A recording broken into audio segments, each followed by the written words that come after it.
Timur berdampak pada runtuhan bangunan Pondok Pesantren Al-Qozini Buduran, Sidoarjo. Basarnas bilang di titik lokasi korban terjadi penurunan beban dan jarak runtuhan dengan lantai dari 15 menjadi 10 cm. Gempa yang berdampak pada bangunan Ponpes membuat tekanan beban sangat tinggi dan ruangan di bawah runtuhan semakin sempit. Akibatnya dari 7 titik korban yang sebelumnya masih responsif pada Selasa malam, namun pada Rabu pagi hanya ada 6 titik korban yang masih responsif. Upaya pencarian dan penyelamatan korban kini juga dilakukan dengan membuat parit dengan kedalaman, dengan diameter 70 cm di bawah runtuhan bangunan.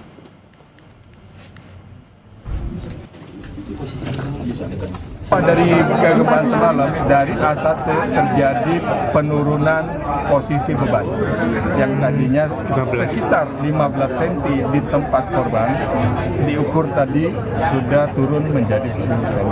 Makanya yang berespon dari 7 menjadi 6. Pak, yang 7 yang responsif tadi komunikasi terakhir per kapan? Pagi tadi yang respon 6. Jadi yang pagi tadi. Kita perbarui informasi terkait penyelamatan korban yang masih tertimpa reruntuhan di Ponpes Al-Qozini di Sidoarjo, Jawa Timur bersama jurnalis Kompas TV Alfian Rahman dan juru kamera Hilmi Ardiantovani. Alfian, sejauh ini hingga Rabu pagi, hingga Kamis pagi, seperti apa kondisi korban yang di sana? Apakah titik yang tadinya disebutkan merah ini masih dalam kondisi merah sampai saat ini?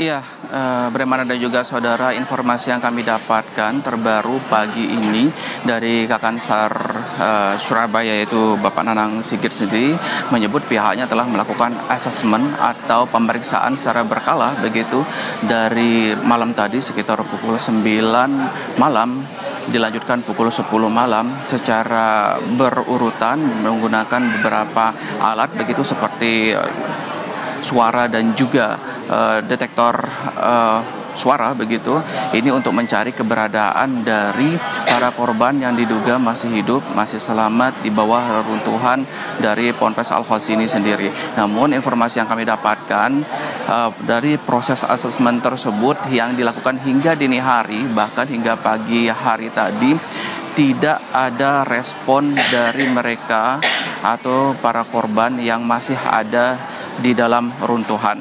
Ini akan menjadi pertimbangan sendiri. Kami tadi juga mencari informasi lebih lanjut bahwa memang nanti sekitar pukul 10 atau pukul 11 siang waktu Indonesia bagian Barat, pihak tim SAR gabungan akan melakukan rapat koordinasi yang juga akan dihadiri oleh stakeholder terkait, baik itu dari pemerintah provinsi, kabupaten, termasuk juga mengajak tim dokter dan juga keluarga hingga masyarakat setempat untuk mencari solusi evakuasi lanjutan yang akan dilakukan pasca tidak adanya respon dari para korban yang ada dalam runtuhan. Memang hingga kemarin, begitu Bram dan juga saudara, ada sekitar 15 titik hingga 16 titik dari reruntuhan yang sudah dipetakan. Karena kalau kami dapat menggambarkan kepada Anda, Bram dan juga saudara, di reruntuhan ini oleh tim SAR gabungan dibagi menjadi 4 sektor sekarang.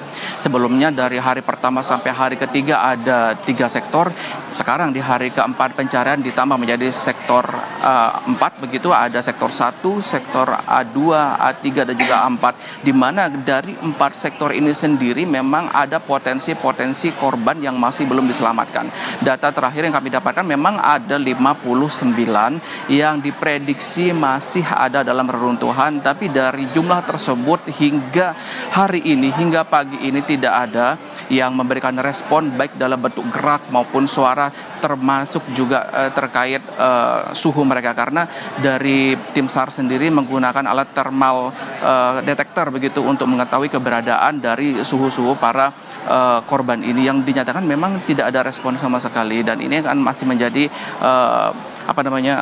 bahan tambahan dalam rapat koordinasi ini. Namun sebelum rapat koordinasi, baru saja kami juga mendapatkan informasi dari tim SAR yang berjaga-jaga di sini bahwa akan kembali dilakukan asesmen terakhir kali ini untuk menyusuri semua keberadaan atau lorong-lorong dan juga reruntuhan untuk kembali memastikan ada atau tidak ada respon. Sementara tempat saya melaporkan saat ini, Bram dan juga saudara, di sini merupakan posko gabungan, baik itu untuk pusat informasi bagi keluarga korban maupun informasi dari hasil evakuasi yang dilakukan oleh tim SAR yang gabungan, baik itu dari Surabaya, Jawa Tengah maupun Jawa Barat. Juru kameramen saya, Cilmi Ardianto Fani, Bram dan juga saudara akan menunjukkan kepada Anda ini bagaimana kondisi terkini dari posko gabungan yang ada di Buduran, Sidoarjo, Jawa Timur, di mana posko ini sendiri memang difungsikan sebagai tempat beristirahat bagi para keluarga korban yang masih mencari informasi terkait dari keluarganya yang belum dapat dievakuasi dari reruntuhan gedung musola Ponpes Al-Hos ini. Yang sedang disorot kamera saat ini yaitu dapur umum, di mana dapur umum ini sendiri menyuplai logistik, makanan, minuman, dan juga bahkan obat-obatan yang dibutuhkan oleh semua instansi, keluarga, masyarakat, baik juga para media yang dibutuhkan untuk proses pencarian evakuasi korban. Di sini dapur umum ini bekerja terus-menerus 24 jam nonstop dan juga memberikan informasi dan juga makanan, mensupport makanan kepada para keluarga korban. Untuk data hingga hari ini masih dipastikan ada 5 orang yang meninggal dunia dengan data total yang berhasil dievakuasi oleh tim SAR gabungan dari dalam reruntuhan dari hari Senin sore hingga semalam, dan juga bahkan pada hari ini ada 18 orang. Dari 18 orang tersebut 5 dinyatakan meninggal dunia dan sisanya masih dirawat intensif di beberapa rumah sakit rujukan yang ada di Kabupaten Sidoarjo. Selain itu juga saudara dan juga Bram, ini jika kita total dari semua korban yang terdampak, baik itu yang luka ringan, luka sedang maupun luka berat, berhasil dievakuasi dan juga sudah kembali ke keluarga masing-masing, ada 108 orang yang berhasil dievakuasi oleh tim gabungan SAR. Kami akan menunjukkan kepada Anda bagaimana ketabahan, kekuatan dari para keluarga korban yang memang kami juga prihatin, ikut sedih. Di sini mereka bertahan mulai dari hari pertama hingga hari keempat ini hanya semata-mata untuk mencari dan memastikan bahwa keluarga mereka, entah itu adik, kakak, anak, ponakan, ini dapat diselamatkan. Ada memang dari beberapa keluarga juga yang meminta bagi kepada tim evakuasi, tim SAR untuk segera menggunakan alat berat, karena mengingat golden time yang dilakukan atau yang diberlakukan memang hampir mendekati titik-titik terakhir begitu, 72 jam.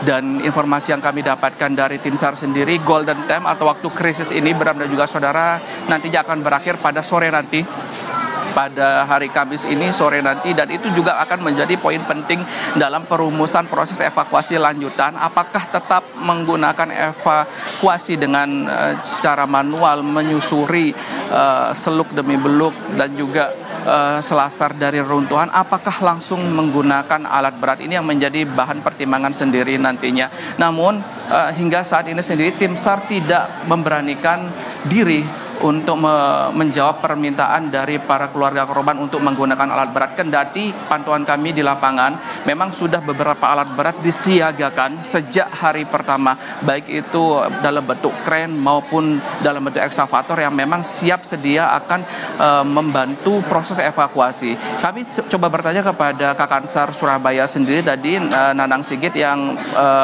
mengkonfirmasi jika alat berat tersebut tidak akan digunakan jika tidak ada kepastian dari koordinasi nanti hasilnya seperti apa.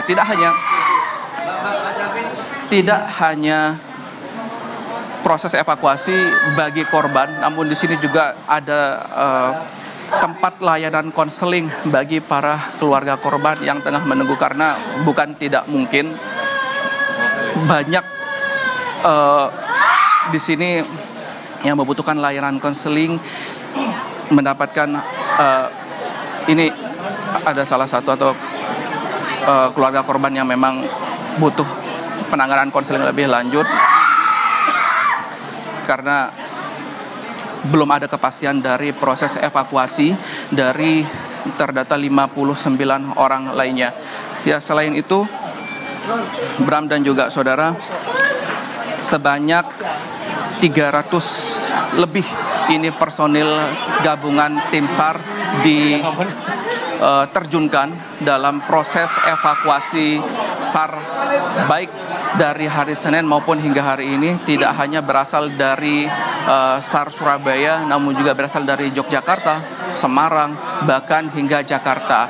Selain itu, tidak hanya sekedar personel dan juga kebutuhan SDM, namun peralatan yang digunakan juga banyak peralatan khusus yang memang ini ditunjang untuk dapat melakukan proses evakuasi secara tepat dan cepat, karena tim SAR sendiri ini harus berkejar-kejaran dengan waktu, berkejar-kejaran dengan target Golden Time yang sore nanti diperkirakan akan selesai. Kendati memang ada beberapa korban yang sudah dapat dijangkau, dapat diberikan pasokan makanan, minuman, bahkan oksigen, tapi namun juga belum dapat dilakukan proses evakuasi karena ada beberapa korban yang terhimpit, baik itu badan, seperti tangan, kaki, dan lainnya, sehingga sangat menyusahkan tim SAR untuk melakukan proses evakuasi. Salah satu alternatif cara yang dilakukan oleh tim SAR sendiri, Bram dan juga saudara, menggali parit,